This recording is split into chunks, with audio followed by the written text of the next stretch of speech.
ನನಗೆ ಟೇಷನಲ್ಲೂ ಜೋರು ನಿದ್ದೆ ಬರತೈತಿ. ಅದೆಂಥ ಡಾಕ್ಟ್ರೋ ಏನೋ, ಚಿಂತೆ ಇಲ್ಲ ಏನಿಲ್ಲ. ನಾನು ಯಾಕಾದರೂ ನನಗೆ ಈ ಥರ ಹಣೆ ಬರ ಆಯಿತು ಏನೋ. ನಾನು ಒಂದ್ಸಲ ನಮ್ಮ ಅಕ್ಕನ ಜೊತೆ ಮಾತಾಡಲೇಬೇಕು, ಇಲ್ಲಾಂದ್ರೆ ನನ್ನ ಕತೆ ಇಲ್ಲೇ ಮುಗಿದೋಗುತ್ತೆ. ಮೇಡಮ್ ಮೇಡಮ್ ಏನು ಮೇಡಮ್, ಒಂದೇ ಒಂದ್ಸಲ ನಮ್ಮ ಲಕ್ಷ್ಮಿ ಅಕ್ಕನ ಜೊತೆ ಮಾತಾಡೋಕ್ಕೆ ಅವಕಾಶ ಮಾಡಿಕೊಡಿ ಮೇಡಮ್. ಇಲ್ಲಮ್ಮ, ಕಂಬಿ ಹಿಂದೆ ನಿಂತಿರೋ ನಿನಗೆ ಆ ಥರ ಅವಕಾಶನೇ ನೀನು ಕಳ್ಕೊಂಡ್ಬಿಟ್ಟಿದ್ಯಾ. ಮಾತಾಡೋಕ್ಕೆ ಅವಕಾಶ ಕೊಡೋಕ್ಕಾಗಲ್ಲ. ಅದು ನಮ್ಗೆ ಸ್ಟ್ರಿಕ್ಟಾಗಿ ಆರ್ಡರ್ ಮಾಡಿದ್ದಾರೆ. ನಾವು ಈ ರೀತಿ ಎಲ್ಲ ಫೋನು ಗೀನು ಏನು ಕೊಡೋಕ್ಕಾಗಲ್ಲ. ಸರ್ ಬಂದ ತಕ್ಷಣ ಕೇಳು. ಸರ್ ರೌಂಡ್ಸ್ಗೆ ಹೋಗಿದ್ದಾರೆ, ಬಂದ ತಕ್ಷಣ ಕೇಳು. ಸರ್ ತುಂಬ ಸ್ಟ್ರಿಕ್. ನೀವು ಸ್ವಲ್ಪ ಪರಿಚಯ ಅಲ್ವಾ, ಅವಾಗೆಲ್ಲ ನಮ್ಮ ಫಂಕ್ಷನ್ಗೆ ಬಂದಾಗ ಎಷ್ಟು ಕ್ಲೋಸ್ ಆಗಿ ಮಾತಾಡಿದ್ರಿ. ಈಗ ನೋಡಿದ್ರೆ ಇಷ್ಟು ಸ್ಟ್ರಿಕ್ ಆಗಿ ನಡ್ಕೋತಾ ಇದ್ದೀರಲ್ಲ. ನಮ್ಮ ಅಕ್ಕನ ಜೊತೆ ಅಷ್ಟೇ ಕ್ಲೋಸಾ ನೀವು, ನನ್ನ ಜೊತೆ ಇಲ್ವಾ? ನಾವು ಎಲ್ಲ ಒಳ್ಳೆ ವ್ಯಕ್ತಿಗಳ ಜೊತೆ ಕ್ಲೋಸ್ ಆಗಿರ್ತೀವಿ ಮೇಡಮ್. ಈ ಕ್ರಿಮಿನಲ್ ಇರ್ತಾರಲ್ಲ ಅವ್ರ ಜೊತೆ ಎಲ್ಲ ಕ್ಲೋಸ್ ಆಗಿರೋಕ್ಕಾಗತ್ತಾ? ಯಾವ ರೀತಿ ಮಾತಾಡ್ತೀರಾ ಮೇಡಮ್ ನೀವು? ಮೇಡಮ್ ನಮಸ್ಕಾರ. ಹಾಂ ಬಾ ಒಳಗೆ. ಏನಪ್ಪ ಅದು? ಮೇಡಮ್ ಇದು ಒಂದು ಕೊರಿಯರ್ ಇದೆ, ಅದು ನಿಮಗೆ ಸ್ಟೇಷನ್ಗೆ ಕಳಿಸಿರೋದು. ಇದು ಸೀತಾ ಅನ್ನೋರ ಹೆಸರಲ್ಲಿದೆ ಮೇಡಮ್. ಓ ಹೌದಾ? ಯಾರು ಸ್ಟೇಷನ್ಗೆ ಕೊರಿಯರ್ ಮಾಡಿರೋದು? ಏನಿದು ಕೊಡಿಲಿ ನೋಡೋಣ. ತಗೊಳ್ಳಿ ಮೇಡಮ್. ಮೇಡಮ್ ಸೀತಾ ಅವ್ರ ಹತ್ರ ಒಂದು ಸಿಗ್ನೇಚರ್ ಹಾಕ್ಕೊಟ್ರೆ ನಾವು ಹೋಗ್ತೀವಿ. ಇದನ್ನ ಇಲ್ಲಿ ಕೊಡು, ಅಲ್ಲಿ ಹೋಗಿ ಸಿಗ್ನೇಚರ್ ಹಾಕಿಸ್ಕೊ. ಸರಿ ಮೇಡಮ್. ಮೇಡಮ್ ಇದಕ್ಕೊಂದು ಸಿಗ್ನೇಚರ್ ಹಾಕಿ. ಹಾಕ್ತೆ ತಗೊಳ್ಳಿ. Thank you madam. Sita madam, ನಿಮಗೆ ಬಂದಿರೋದಂತ ಏನು ನೋಡಿದ್ರೆ ಇದು? ಏನು ಮೇಡಮ್ ಅದು? ಏನು ಏನು ಫೈಲ್ ಥರ ಕಾಣಿಸ್ತಾ ಇದೆ? ಫೈಲ್ ಅಲ್ಲ ಮೇಡಮ್, ನಿಮ್ಮ ಜೀವನದ ಸರ್ಟಿಫಿಕೇಟು. ಏನು ಮೇಡಮ್ ಅದು? ಕೊಡಿ ಇಲ್ಲಿ. ತಗೊಳ್ಳಿ ಸೀತಾ ಅವರೇ, ನೋಡಿ. ನನಗೆ ಶಾಕ್ ಆಯ್ತು, ನಿಮಗೆ ಎಷ್ಟು ಶಾಕ್ ಆಗುತ್ತೆ? ದೇವ್ರೆ, ಎಂತ ಹಣೆ ಬರ ಬಂತು ಇದು. ಮೇಡಮ್ ನಾನು ಒಂದೇ ಒಂದ್ಸಲ ನಮ್ಮ ಅಕ್ಕನ ಜೊತೆ ಮಾತಾಡಬೇಕು ಮೇಡಮ್. ಪ್ಲೀಸ್ ಮೇಡಮ್, ದಯವಿಟ್ಟು ಮೇಡಮ್ ರಿಕ್ವೆಸ್ಟ್ ಮಾಡ್ಕೋತಾ ಇದ್ದೀನಿ, ನಿಮ್ಮ ಕಾಲಿಗೆ ಬೀಳ್ತೀನಿ ಮೇಡಮ್. ನೀವೇನಾದರೂ ನಮ್ಮ ಅಕ್ಕನ ಜೊತೆ ನಂಗೆ ಮಾತಾಡೋಕ್ಕೆ ಅವಕಾಶ ಕೊಡಲಿಲ್ಲ ಅಂದರೆ ನಾನು ಇಲ್ಲೇ ಸ್ಟೇಷನಲ್ಲೇ ನೇಣ ಹಾಕೊಂಡು ಸತ್ಬಿಡ್ತೀನಿ ಮೇಡಮ್. ಮಾರೈತಿ ಹಂಗದು ಮಾಡಿಗಿಡಿಯಾ? ಇರು, ನಾನು ಮಾಡ್ತೀನಿ. ನೀನು ಆ ರೀತಿ ಮಾಡೋಳೆ. ಕೊಡಿಲ್ಲ ಫೈಲು, ಅದಕ್ಕೆ ಸಿಗ್ನೇಚರ್ ಹಾಕ್ಕೊಡು. ಕೋರ್ಟಿಂದ ಬಂದಿರೋದು. ಇದಕ್ಕೆ ಸಿಗ್ನೇಚರ್ ಹಾಕಿದ್ರೆ ನನ್ನ ಜೀವನನೇ ಹಾಳಾಗೋಗುತ್ತೆ. ನಾನು ಹಾಕಲ್ಲ, ಇದಕ್ಕೆ ನಾನು ಹಾಕಲ್ಲ. ಆ ಫೈಲ್ ಕೊಡು, ಆಮೇಲೆ ಮಾತಾಡುವಂತೆ. ಅಲ್ಲ, ಸಾಯ್ತೀನಿ ಅಂತಿಲ್ಲ, ಏನಾಯ್ತು ನಿನಗೆ? ನಾನೇನು ತಪ್ಪು ಮಾಡಿಲ್ಲ ಮೇಡಮ್. ಈ ತಪ್ಪು ಮಾಡೋಕ್ಕೆ ಹೇಳಿದವರೇ ಬೇರೆದವರು. ಅದು ನಮ್ಮ ಅಕ್ಕನ ಗೊತ್ತಾಗಲೇಬೇಕು, ನಾನು ಗೊತ್ತು ಮಾಡಲೇಬೇಕು. ಪ್ಲೀಸ್ ದಯವಿಟ್ಟು ನಿಮ್ಮ ಕೈ ಮುಗಿದು ಕೇಳ್ಕೊತೀನಿ, ನನಗೆ ಒಂದೇ ಒಂದು ಅವಕಾಶ ಕೊಡಿ ಮೇಡಮ್. ಸರಿ ಆಯಿತು, ನಾನು ಅಲ್ಲಿ ಒಳಗೆ ಹೋಗಿ ಸರ್ನ ಕೇಳ್ಕೊಂಬಂದು ಆಮೇಲೆ ನಿಂಗೆ ಹೇಳ್ತೀನಿ. ಸರಿ. Hello sir. ಹಾಂ, ಅವಳು ಸೀತಾ ಅಂತ ಇದ್ದಾಳಲ್ಲ, ಕಸ್ಟಡಿಲಿ. ಅವಳು ಫೋನಲ್ಲಿ ಮಾತಾಡ್ತೀನಿ, ಫೋನ್ ಕೊಡ್ತಿದ್ರೆ ನಾನು ನೇಣಾಕೊಂಡು ಸಾಯ್ತೀನಿ ಅಂತ ಬೆದರಿಕೆ ಹಾಕ್ತಾ ಇದ್ದಾರೆ ಸರ್. ಫೋನ್ ಅದು ಕೊಡೋಕೆ ಹೋಗ್ಬಿಡಿ ಸರ್. ಅವರು ಲಕ್ಷ್ಮಿ ಮೇಡಮ್ ಜೊತೆ ಮಾತಾಡ್ತಾರಂತೆ. ಸ್ಪೀಕರ್ ಇಟ್ಕೊಡ್ತೀನಿ, ಅವರು ಏನು ಮಾತಾಡ್ತಾರೆ ಕೇಳಿಸ್ಕೋಬಹುದಲ್ವಾ ಸರ್? ಸರಿ ಆಯಿತು, ಕೊಡಿ ನೋಡೋಣ, ಅದನ್ನೊಂದು ಟೆಸ್ಟ್ ಮಾಡಿ. ಸರಿ ಸರ್, ತಗೊಳ್ಳಿ ಫೋನ್. ಬೇಗ ಮಾತಾಡಿ ಕೊಡಬೇಕು. ಹಾಂ ಮೇಡಮ್.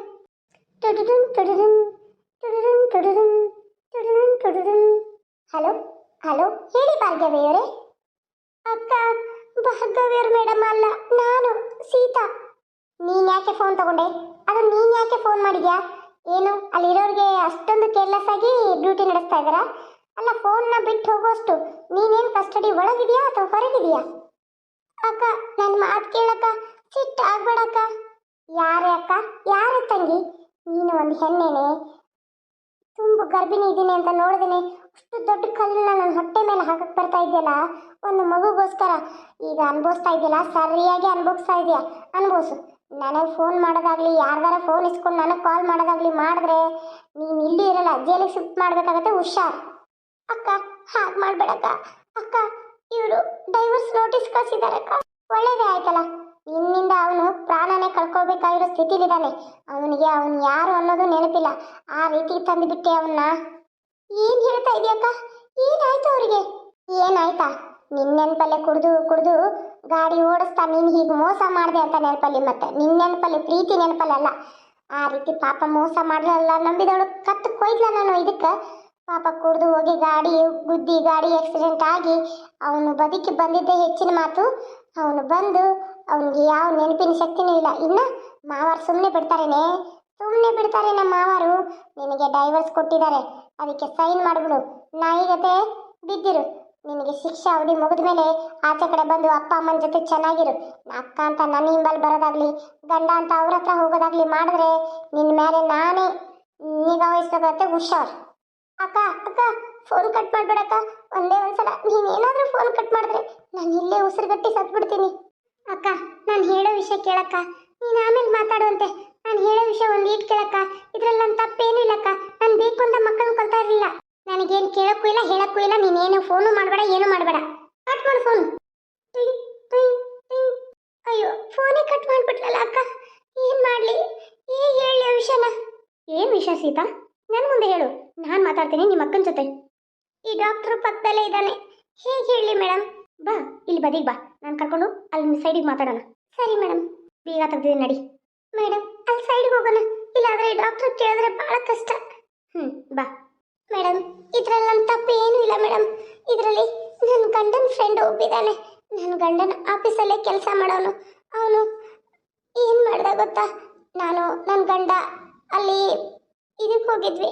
ಅದೇನಂದ್ರೆ ರೀ, ಅಲ್ಲ ಇಲ್ಲಿ ಕರ್ಕೊಂಬಂದಿದ್ದೀರಲ್ಲ, ಅಲ್ಲ ಈ ಹೊರಗಡೆ ಸುತ್ತಾಡ್ಕೊಂಡು ಬರೋಣ, ಶಾಪಿಂಗ್ ಮಾಡ್ಕೊಂಡು ಅಂದ್ರೆ ನೀವು ನೋಡಿದ್ರೆ ಹೋಟೆಲ್ ಕರ್ಕೊಂಬಂದಿದ್ರಪ್ಪ.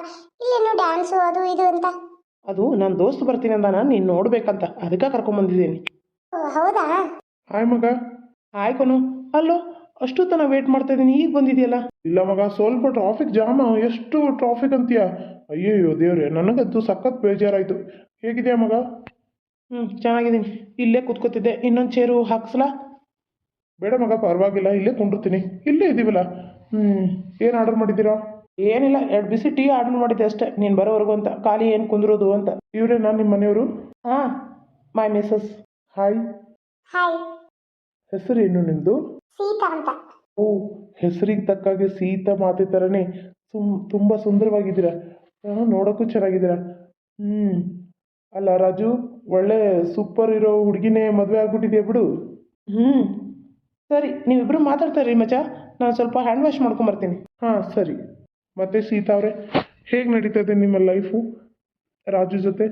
ಚೆನ್ನಾಗಿ ನಡೀತಾ ಇದೆ. ಯಾಕೆ ಈ ಥರ ಕೇಳ್ತಾ ಇದ್ದೀರಾ? ಅಲ್ಲ, ನಾನು ಕೇಳ್ಪಟ್ಟೆ ಅವರನ್ನ ಹೊಲ್ದಲ್ಲಿ ಕೆಲಸ ಮಾಡ್ತಾಯಿದ್ರು. ಅವ್ರ ಅಣ್ಣನ ಹೆಂಡ್ತಿನ ಅಂದರೆ ನಿಮ್ಮ ಅಕ್ಕ ಆಗ್ಬೇಕಂತಲ್ಲ. ನನಗೆಲ್ಲ ರಾಜು ಹೇಳ್ತಿರ್ತಾನೆ, ಅವಳು ಏನೋ DC ಆಗೋದು ಕಲಿಯೋಕ್ಕೆ ಇದಕ್ಕೆ ಹೋಗಿದ್ದಾಳಂತ. ಮತ್ತು ನೀನು ನೋಡಿದ್ರೆ ಇಲ್ಲಿ ಮನೇಲೇ ಮುಸುರಿ ತಿಕ್ಕೊಂಡಿರ್ತೀಯ. ನಾನು ಮುಸುರಿ ತಿಕ್ಕೊಂಡಿರ್ತೀನಿ ಅಂತ ಯಾರು ಹೇಳಿದ್ರು? ನಮ್ಮ ಅಕ್ಕ ಕಲಿಯಕ್ಕೆ ಹೋಗಿದ DC ಆಗಿ ಬಂದ್ರೆ ನನಗೂ ಒಂದು ಹೆಮ್ಮೆ ಅಲ್ವಾ? ಹೆಮ್ಮೆ ಪ್ರಶ್ನೆ ಬಿಡಿ. ಅಲ್ಲ, ನಿಮ್ಗೊಂಚೂರು ಬುದ್ಧಿ ಬೇಡವಾ? ನಿಮ್ಮ ಗಂಡ ನೋಡಿದ್ರೆ ಇಂಜಿನಿಯರು. ಹಾಂ, ಅಲ್ಲಿ ಆಫೀಸಲ್ಲೂ ಎಲ್ಲರಿಗಿಂತ ಮೇಲ್ಗೈ ಇದ್ದಾನೆ. ಮನೇಲೆ ಇಂಜಿನಿಯರ್ ಆಗಿದ್ದ, ದೊಡ್ಡ ಆಫೀಸರ್ ಆಗಿದ್ದ. ಆದರೆ ಆ ರಮೇಶು ಹೊಲದಲ್ಲಿ ಕೆಲಸ ಮಾಡ್ಕೊತ ಕುಡ್ಕೊತ ಸುತ್ತಾಡ್ತದ. ಆದರೆ ಈಗ ಅವ್ನ ಹೆಂಡತಿ ಎಷ್ಟೊಂದು ಬದಲಾಯಿಸ್ಬಿಟ್ರು. ಆದರೆ ನೀವು ನೋಡಿ ಎಲ್ಲಿಗೆ ತಂದಿಟ್ಬಿಟ್ರಿ ರಾಜುನ. ಅಲ್ಲಿ ಆಫೀಸಲ್ಲೂ ಈಗ ನಿಮ್ಮದೇ ಜ್ಞಾನದಲ್ಲಿ ಆಫೀಸಲ್ಲೂ ಒಂದು ಸ್ವಲ್ಪ ಕೆಳಮಟ್ಟಕ್ಕೆ ಬಂದಿದ್ದಾನೆ. ನೀವು ನೋಡಿದ್ರೆ ಮನೇಲೂ ನೀವು ಕೆಳಮಟ್ಟಕ್ಕಿದ್ದೀರಾ. ಅಲ್ಲ, ನಿಮಗೆ ಮೇಲೆ ಏರಬೇಕು ಅನ್ನೋ ಆಸೆ ಇಲ್ವಾ? ಏನು ಹೇಳ್ತಾ ಇದ್ದೀರಾ ನೀವು? ಏನು ಕತೆ? ರಾಜು ಬರ್ತಾ ಇದ್ದಾನೆ. ನಾವಿದೆಲ್ಲ ಮಾತಾಡೋದು ಬೇಡ. ನಿಮ್ಮದು ನಂಬರ್ ನನಗೆ ಕೊಟ್ಟಿರಿ, ನಾನು ನಿಮ್ಗೆ ಫೋನ್ ಮಾಡ್ತೀನಿ. ನೀವು ನಾಳೆ ನನಗೆ ಒಬ್ಬರೇ ಅಲ್ಲಿ ಇದೇ ಹೋಟೆಲ್ ಮುಂದ್ಗಡೆ ಒಂದು ಶಾಪ್ ಇದೆಯಲ್ಲ ಚಿಕ್ಕದು, ಅಲ್ಲಿ ಭೇಟಿಯಾಗ್ರಿ. ನಂಬರ್ ಕೊಡಬೇಕಾ? ಇಲ್ಲ, ನಂಬರ್ ಕೊಡೋಕ್ಕಾಗಲ್ಲ ರೀ. ನಂಬರ್ ಕೊಡೊಂದಿದ್ದು ನಾನೇ ನಿಮ್ಮ ಜೊತೆ ಚಾಟ್ ಮಾಡ್ಕೊಂಡು ಮಾತಾಡೋಕ್ಕಲ್ಲ, ನಿಮ್ಮ ಜೀವನದ ಬಗ್ಗೆ ಒಂದು ಕಹಿ ಸತ್ಯನ ಹೇಳೋಕ್ಕೆ. ಸರಿ ಆಯ್ತು ಬಳಿ. ಸರಿ, ರಾಜು ಬರ್ತಾ ಇದ್ದಾನೆ, ಅವನ ಮುಂದೆ ಈ ವಿಷಯ ಹೇಳಬೇಡಿ. ಯಾಕೆ ಸೀತಾ ಆ ಕಡೆ ಕುಂತೆ? ಇಲ್ರಿ, ನೀವು ನಿಮ್ಮ ಫ್ರೆಂಡು ಬಾಜು ಕುಂಡಲ್ಲಿ ಅಂತ ನಾನು ಈ ಕಡೆ ಕುಂತೆ. ಒಳ್ಳೆಯವಳಲ್ಲ ಸೀತಾ ನೀನು. ನನ್ನ ಫ್ರೆಂಡ್ ಬಾಜು ಕೂತ್ಕೊಳ್ಳೋಕ್ಕೂ ನೀನು ಇಷ್ಟೊಂದು ಮುಜುಗರ ಪಡ್ತೀಯ. ನಿನ್ನಂತ ಹೆಂಡತಿ ಸಿಕ್ಕಿರೋದು ನನ್ನ ಪುಣ್ಯ. ಇದಾದ ಮಾರನೇ ದಿನ ಅವರಿಬ್ರು ಭೇಟಿ ಆಗ್ತಾರೆ, ಸೀತಾ ಮತ್ತು ರಾಜು ಫ್ರೆಂಡ್. ಅಲ್ಲ, ಫೋನ್ ಮಾಡಿ ಬರಕ್ಕೆ ಹೇಳಿದ್ರಿ, ಏನು ವಿಷಯ? ವಾವ್, ಈ ಡ್ರೆಸ್ಸಲ್ಲಿ ನೀವು ಏನು ಸಖತ್ತಕ್ಕ ಅಂತ ಇದ್ದೀರಾ. ತುಂಬ ಕ್ಯೂಟ್ ಆಗಿದ್ದೀರಾ ರೀ. ನಿಮ್ಮಂಥ ವೈಫು ರಾಜುಗೆ ಸಿಗಬೇಕಂದ್ರೆ ರಾಜು ತುಂಬ ಪುಣ್ಯ ಮಾಡಿದ್ದಾನೆ. ಏನು ಹ್ಯಾಂಡ್ಸಮ್ ಆಗಿದ್ದೀರಾ ನೀವು, ಏನು ಪ್ರಿಟಿ ಆಗಿದ್ದೀರಾ, ಪ್ರಿನ್ಸ್ ಆಗಿದ್ದೀರಾ. ಹಾಂ, ಮಾರ್ಬಲಸ್ ಆಗಿದ್ದೀರಾ. ನೀವು ಮಿಸ್ ಇಂಡಿಯಾ ಆಗೋಕ್ಕೆ ಒಳ್ಳೆ ಹೇಳಿ ಮಾಡಿಸಿ ಜೋಡಿ ನೋಡಿ. ಹೌದಾ? ನಾನು ಮಿಸ್ ಇಂಡಿಯಾ ಆಗಬೇಕು ಅನ್ನೋ ಆಸೆನೇ ನನಗಿದೆ. ಅದಕ್ಕೆ ನಾನು ಇನ್ನೂ ಮಕ್ಕಳು ಮಾಡ್ಕೊಂಡಿಲ್ಲ. ಅದು ಗೊತ್ತಾಯಿತು ನನಗೆ. ನೀವು ಅಂತ ಇದ್ರಂತೆ ರಾಜುನ ಮುಂದೆ, ನಾನು ಮಿಸ್ ಇಂಡಿಯಾ ಆಗಬೇಕು, ನನಗೀಗೆ ಮಕ್ಕಳು ಆದರೆ ನನಗೆ ಅದೆಲ್ಲ ಗ್ಲ್ಯಾಮರ್ ಎಲ್ಲ ಹೊರಟೋಗುತ್ತೆ ಅಂತ. ನೀವು ಒಂದು ಕೆಲಸ ಮಾಡಿ, ನೀವು ಮಿಸ್ ಇಂಡಿಯಾ ಆಗ್ಬೋದು, ಮನೇಲಿ ಮಹಾರಾಣಿ ಆಗ್ಬೋದು. ಹಾಗೆ ನಿಮ್ಮ ಯಾರದು ನಿಮ್ಮ ಅಕ್ಕನ ಮಕ್ಕಳನ್ನೇ ನೀವು ಒಂದು ಅವಳು ಹುಟ್ಟೋ ಮಗುನ ನೀವೇ ತೊಗೊಂಬಿಡಿ. ನೀವು ಏನಾಗತ್ತಂದರೆ ಮಿಸ್ ಇಂಡಿಯಾ ಆಗೋಕ್ಕೆ ಸರಿ ಹೋಗುತ್ತೆ. ನೀವು ಮಕ್ಕಳು ಮಾಡ್ಕೊಳ್ಳೋದು, ನಾನು ಹೀಗೆ ಹೇಳ್ತೀರಿಂದ ಮುಜುಗರ ಪಟ್ಕೋಬೇಡಿ. ಹಾಲು ಕುಡಿಸೋದು ಈ ಥರ ಮಾಡಿದ್ರೆ ಒಂದು ಹೆಣ್ಣಿನ ಸೌಂದರ್ಯ ಹಾಳಾಗೋಗ್ಬಿಡುತ್ತೆ. ಹೌದಾ? ಹಿಂಗೆ ಇದನ್ನೆಲ್ಲ ಮಾಡಿದ್ರೆ ಹಾಳಾಗೋಗುತ್ತಾ? ಅಯ್ಯೋ, ನಾನೀಗ 2 ಮಂತ್ ಪ್ರೆಗ್ನೆಂಟ್ ಇದ್ದೀನಿ. ಅಯ್ಯೋ ದೇವ್ರೇ, ಹೌದಾ? ನಾನು ನಿಮ್ಮನ್ನು ಮಿಸ್ ಇಂಡಿಯಾ ಮಾಡಬೇಕು ಅಂದ್ಕೊಂಡು ಆಸೆಯಲ್ಲಿ ಕರೆದೆ ಇಲ್ಲಿ. ಅದೇ ನಾನು ನಿಮ್ಗೆ ಗುಟ್ಟು ಹೇಳಬೇಕಂದದ್ದು. ನನ್ನ ಕಡೆ ಒಬ್ಬರು ಫ್ರೆಂಡ್ ಇದ್ದಾರೆ. ಅವರು ಮಿಸ್ ಇಂಡಿಯಾ ಆಗಬೇಕು ಅಂತ ಒಂದು ಹುಡುಗಿನ ಹುಡುಕ್ತಾ ಇದ್ರು. ಅದಕ್ಕೆ ನಾನು ನನ್ನ ಫ್ರೆಂಡ್ ಹೇಳಿದ ನೆನಪು ಬಂತಲ್ಲ, ಹಾಗಾಗಿ ನಾನು ನಿಮ್ಮನ್ನು ಭೇಟಿ ಆಗೋಣ ಅಂತ ನಿನ್ನೆ ಕರೆದಿದ್ದು. ಹೌದಾ? ಅವ್ರ ಕಡೆ ಹೋದ್ರೆ ನಾನು ಸೆಲೆಕ್ಟ್ ಆಗೇ ಆಗ್ತೀನಾ? 100% ಸೆಲೆಕ್ಟ್ ಆಗೇ ಆಗ್ತೀರಾ. ನಿಮ್ಮ ಹತ್ರ ಬ್ಯೂಟಿ ಇದೆ, ಓ ಸಖತ್ತಾಗಿದ್ದೀರಾ ನೀವು. ಅಂಥದ್ರಲ್ಲಿ ನೀವು ಸೆಲೆಕ್ಟ್ ಆಗಲ್ವಾ? ಹಾಗೆ ಆಗ್ತೀರಾ ರೀ. ಹಾಗಾದ್ರೆ ಏನ್ ಮಾಡೋದೀಗ? ನಾನು ಪ್ರೆಗ್ನೆಂಟ್ ಇದ್ದೀನಲ್ಲ. ನೋಡಿ ವಿಚಾರ ಮಾಡಿ, ನೀವು ಯಾರ್ದಾರ ಮಗುನ ತಗೋತೀರಾ ಅಥವಾ ನಿಮ್ಮ ಅಕ್ಕನ ಮಗನೇ ತೊಗೊಂಡ್ಬಿಡ್ತೀರಾ? ನೋಡಿ, ಈ ಮಗುನ ಹೇಗಾದರೂ ತೆಗಿಸ್ಬಿಡಿ. ನೀವು ತೆಗಿಸ್ಬಿಟ್ರೆ ದೊಡ್ಡ ವ್ಯಕ್ತಿನ ಆಗ್ಬೋದು ರೀ. ಮಿಸ್ ಇಂಡಿಯಾ ಆದರೆ ನಿಮ್ಮ ಲೈಫ್ನ ನೀವು ಮಾರ್ವಲಸ್ ಆಗಿ ಲೀಡ್ ಮಾಡ್ಬೋದು. ನೀವು ಒಂದು ಅವಕಾಶನ ಮಿಸ್ ಮಾಡ್ಕೋತೀರಾ ನೋಡಿ. ಹೌದಾ? ನಾನು ಈ ಮಗುನ ತೆಗಿಸ್ಬೇಕಾ? ನನ್ನ ಗಂಡನಿಗೆ ಮಗು ಅಂದರೆ ಬಹಳ ಪಂಚಪ್ರಾಣ. ನಾನು ಪ್ರೆಗ್ನೆಂಟ್ ಇದ್ದೀನಿ ಅಂತ ಎಷ್ಟು ಖುಷಿ ಪಡ್ತಾ ಇದ್ದಾರೆ ಗೊತ್ತಾ? ನಾನು ಈ ಮಗು ತೆಗಿಸೋದ್ರಿಂದ ನಮ್ಮ ಮನೇಲಿ ನನ್ನ ಗಂಡನ ಮನಸ್ಸಲ್ಲಿ ನಾನು ಉಳಿತೀನಾ? ಈ ಮಗು ಹೋದರೆ ಇನ್ನೂ ಒಂದು ಮಗು ಬರುತ್ತೆ. ನೀವು ಸುಳ್ಳೆ ನಾಟಕ ಮಾಡಿ, ನಾನು ಪ್ರೆಗ್ನೆಂಟ್ ಇದ್ದೀನಿ ಅನ್ನೋ ಹಂಗೆ ಸುಳ್ಳೆ ಬಟ್ಟೆ ಕಟ್ಕೊಂಡು ನಾಟಕ ಮಾಡಿ. ಹಂಗೆ ನಾಟಕ ಮಾಡಿದ್ರೆ ನಿಮ್ಮ ಗಂಡನಿಗೂ ಗೊತ್ತಾಗಲ್ಲ, ಅತ್ತೆಗೂ ಗೊತ್ತಾಗಲ್ಲ. ಡೆಲಿವರಿ ಟೈಮಲ್ಲಿ ಯಾವುದಾದ್ರೂ ಒಂದು ಡಾಕ್ಟ್ರಿಗೆ ದುಡ್ಡು ಕೊಟ್ಟರೆ ಮುಗಿದೋಯ್ತು, ನಿಮ್ಗೊಂದು ಮಗು ಕೊಟ್ಬಿಡ್ತಾರೆ. ಏನ್ರಿ ಹೇಳ್ತಾ ಇದ್ದೀರಾ? ಮಗು ಅಂದ್ರೆ ಏನು ಸುಮ್ಮನೆನಾ? ಅವ್ರೇ ಹಂಗೆ ಮಗು ಕೊಡ್ತಾರೆ? ಅಲ್ಲ, ನಿಮ್ಮ ಅಕ್ಕನ ಮಗನೇ ತೊಗೊಂಬಿಡಿ. ಅವ್ರ ಮಗು ಸತ್ತೋಯ್ತು ಅಂತ ಯಾವ್ದಾರ ಒಂದು ಸತ್ತಿರೋ ಮಗು ತಂದಿಟ್ಟು ನಿಮ್ಮ ಅಕ್ಕನ ಮಗನೇ ತೊಗೊಂಬಿಡಿ. ಏನ್ರಿ ಹೇಳ್ತಾ ಇದ್ದೀರಾ? ಅಲ್ಲ, ತಲೆಗಿಲೆ ಸರಿ ಇದೆಯಾ ಇಲ್ವಾ? ನನಗೆ ವಿಷಯ ಗೊತ್ತಿದ್ದಂಗೆ ನಿಮ್ಮ ಮನೇಲಿ ನಿಮ್ಮ ಅಕ್ಕನೇ ಎಲ್ಲಕ್ಕೂ ಮಹಾರಾಣಿ ಅಂತ ಗೊತ್ತು. ಇನ್ನು ಮಗು ಒಂದಾಗ್ಬಿಟ್ರೆ ನಿಮ್ಮ ಅಕ್ಕನೇ ಮಹಾರಾಣಿ. ಹಾಗಾದರೆ ನೀವೇನು ಆ ಮನೆ ಅಡುಗೆ ಕೆಲಸದವಳ? ಚೀಚಿ, ಹಾಗೆಲ್ಲ ಇಲ್ಲ.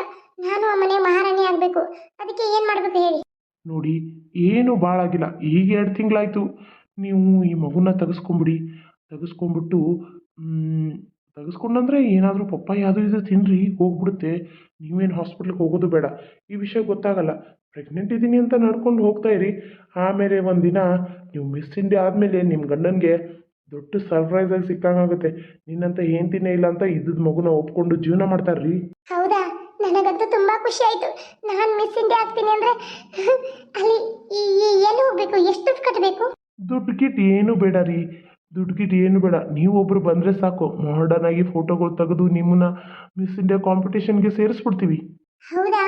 ಥ್ಯಾಂಕ್ ಯು ರೀ. ನೀವು ನಮ್ಮ ಯಜಮಾನ್ ಫ್ರೆಂಡ್ ಆಗಿದ್ದು ನನಗೂ ಭಾಳ ಒಳ್ಳೇದಾಯ್ತು. ನನಗೂ ನೀವು ಫ್ರೆಂಡ್ ಆದ್ರಿ. ಸರಿ, ನಾನು ಸ್ವಲ್ಪ ಇಲ್ಲಿ ಹೋಗಿ ಆರ್ಡರ್ ಮಾಡಿ ಬರ್ತೀನಿ ಐಸ್ ಕ್ರೀಮ್ಗೆ. ಹೋಗಿ ಕುರಿ ಹಳ್ಳಕ್ಕೆ ಬಿತ್ತು. ಇದು ಇಷ್ಟು ಚೆನ್ನಾಗಿರೋ ಹುಡುಗಿನ ಮದುವೆಯಾಗಿ ಏನು ಫೋರ್ಸ್ ತೊಗೊಂಡಿದ್ದ ಆಫೀಸಲ್ಲಿ ಇವನು ಕೆಳಮಟ್ಟಕ್ಕೆ ತೊಗೊಂಡು ಬರೋದು ಹೆಂಗಂತ ನನಗೆ ಗೊತ್ತು. ಏನು ಸಾಹೇಬ್ರಿಗೆ ಚೆನ್ನಾಗಿರೋ ಪ್ಲ್ಯಾನ್ಗಳೆಲ್ಲ ತೆಗೆದುಕೊಟ್ಟು ಅವ್ರಿಗೆ ನಂಬರ್ 1 ಇಂಜಿನಿಯರ್ ಆಗಿದ್ದಾನೆ ಇವನು. ನಾನು ಎಷ್ಟು ಚೆನ್ನಾಗಿರೋ ತೆಗೆದ್ರೂ ಅವನು ಓನರು ಒಪ್ಕೊಳ್ಳೋದೇ ಇಲ್ಲ. ಏನು ಮಾಡೋದು? ಇವನು ಪ್ಲ್ಯಾನ್ ಎಲ್ಲ ಹಾಳು ಮಾಡೋದು. ಇಲ್ಲಿ ಇವನು ಸಂಸಾರ ಹಾಳು ಮಾಡಿಬಿಟ್ರೆ ಇವನ ಪ್ಲ್ಯಾನ್ ತಾನೇ ಫ್ಲಾಪ್ ಆಗುತ್ತೆ. ಹಾಗೆ ಇವನು ಮುಗಿಸ್ಬಿಟ್ರೆ ಆ ಕಂಪ್ನಿಗೆ ನಾನೇ ಪ್ಲ್ಯಾನ್ ಕೊಡೋ ಒಂದು ದೊಡ್ಡ ವ್ಯಕ್ತಿ ಆಗ್ತೀನಿ. ಅದು ಮುಂದೆ ನಾನೇ ಪ್ಲ್ಯಾನ್ ತಿಕ್ಕೊಂತ ದೊಡ್ಡ ಇಂಜಿನಿಯರು ಆಗ್ಬಿಡ್ತೀನಿ. ಇವನು ಅಲ್ಲೇ 3rd ಕ್ಲಾಸ್, ಏನು ನೆನಪಿಲ್ದಂಗೆ ಇವಳನ್ನ ಒಳ್ಳೆ ಫಿಗರ್ ಇದ್ದಾಳೆ, ಮಾರಿಬಿಟ್ರೆ ಕೈಯಲ್ಲಿ ಕಂಡಾಪಟ್ಟಿ ದುಡ್ಡು ಬರುತ್ತೆ. ಮಿಸ್ ಇಂಡಿಯಾ ಅಂತ ಆ ಕಡೆ ಕರ್ಕೊಂಡೋಗಿ ದೂರ ಮಾಡಿಬಿಡೋದತ್ತ. ಬರ್ತಾ ಇದೆ ಐಸ್ ಕ್ರೀಮ್, ಹೇಳಿ ಬಂದಿದ್ದೀನಿ. ಸರಿ, ಹಾಗಾದ್ರೆ ಇಷ್ಟ ಆಯ್ತು ಮೇಡಮ್. ಅವನ್ನೆಲ್ಲ ನನಗೆ ಹೇಳಿ ಇದನ್ನ ಮಾಡಿ ನನ್ನ ತಲೆ ಕೆಡಿಸಿ ನನ್ನ ಮಗು ಹೋಗುವಾಗ ಆಯ್ತು. ಅದಾದ್ಮೇಲೆ ಈಗ ನನ್ನ ಗಂಡಗೆ ಆಕ್ಸಿಡೆಂಟ್ ಆಗಿದೆ ಅಂತ ನಮ್ಮ ಅಕ್ಕ ಹೇಳಿದಾಗ ಗೊತ್ತಾಗಿದೆ ಇದೆಲ್ಲ ಪ್ಲಾನ್ ಅವಂದೇ ಅಂತ. ಅವನ ಪ್ಲಾನ್ಗಳು ನಾನು ಒಂದು ದಿನ ತಿಳ್ಕೊಂಡೆ. ಆದರೆ ಈಗದು ನನಗೆ ತಿರುಮಂತ್ರ ಆಗ್ಬಿಡ್ತು. ನನಗೆ ಅವನು ಕೆಟ್ಟ ಬುದ್ಧಿ ಹೇಳಿಕೊಟ್ಟ. ನಾನು ಅವನ ಪ್ಲ್ಯಾನ್ ತಿಳ್ಕೊಂಡಿದ್ದೀನಿ ಅನ್ನೋ ಕಾರಣಕ್ಕೆ ಇಲ್ಲ ನಾನು ಹೇಳಿದ ಸುಳ್ಳೆ, ಅವರು ಇವರು ಅಂತ ಹಿಂಗೆಲ್ಲ ಹೇಳಿ ನನ್ನ ಜೀವನನೇ ಹಾಳು ಮಾಡಿಬಿಟ್ಟ. ನನ್ನನ್ನು ಇಲ್ಲಿ ತಂದು ನಿಲ್ಲಿಸ್ತಾ. ಇದರಲ್ಲಿ ನಂದು ಏನು ತಪ್ಪಿಲ್ಲ. ನಾನು ನಿಜವಾಗ್ಲೂ ನಮ್ಮ ಅಕ್ಕನ ಮಗುನ ಕೊಲ್ಲಬೇಕು ಅಂತ ಹೋಗಿರಲಿಲ್ಲ. ಬೆದರಿಕೆ ಹಾಕಿದ್ರೆ ಕೊಡ್ತಾಳೆ ಅಂತ ಆ ರೀತಿ ಕಲ್ಲು ಎತ್ಕೊಂಡಿದ್ದೆ. ಅದು ಕಲ್ಲು ನಿಜವಾದ ಕಲ್ಲು ಅಂತ ಅಕ್ಕ ತಿಳ್ಕೊಂಡ್ಬಿಟ್ಟಿದ್ದಾಳೆ. ಆದ್ರೆ ಆ ಕಲ್ಲನ್ನ ನಾವು ಪೈಲಾನೇ ರೆಡಿ ಮಾಡಿಟ್ಟಿದ್ದು ಬೆಂಡದ ಕಲ್ಲು. ಏನು ಬೆಂಡ? ಅದಕ್ಕೆ ಜಾಸ್ತಿ ಬೆಂಡದು ತುಂಬಿ ಅದಕ್ಕೆ ಕಲ್ ಥರ ಪೇಂಟ್ ಮಾಡಿದ್ವಿ. ಅದನ್ನು ಅವರು ನಿಜವಾದ ಅಂತ ಅಂದ್ಕೊಂಡ್ಬಿಟ್ರು. ನಮ್ಮ ಯಜಮಾನ್ರು ಎತ್ತಿದಾಗ ಅವ್ರಿಗೊಂದು ಸ್ವಲ್ಪ ಭಾರ ಅನ್ನಿಸ್ತು. ಯಾಕಂದರೆ ಅದರೊಳಗೆ ನಾವು ಜಾಸ್ತಿ ಬೆಂಡ ಹಾಕಿ ಅದನ್ನೆಲ್ಲ ಪೇವಿಕಿಕ್ಲಿ ಅಂಟಿಸಿ ಅದಕ್ಕೆ ಕಲ್ ಥರ ಪೇಂಟ್ ಮಾಡಿ ಅಲ್ಲಿ ಇಟ್ಟಿದ್ವಿ. ಅಕ್ಕ ಅಕ್ಕ ಅದೇ ಜಾಗದಲ್ಲಿ ನಾವು ಕರ್ಕೊಂಡು ಹೋಗ್ಬೇಕು, ಅವಳು ಅದೇ ಥರ ಬೀಳಬೇಕು, ನಾವು ಇದೆಲ್ಲ ಪ್ಲಾನ್ ಹಾಕೊಂಡಿದ್ವಿ. ಹಾಗಾದ್ರೆ ಇದಕ್ಕೆಲ್ಲ ಸೂತ್ರಧಾರಿ ಅವನ? ಹೌದು ಮೇಡಮ್.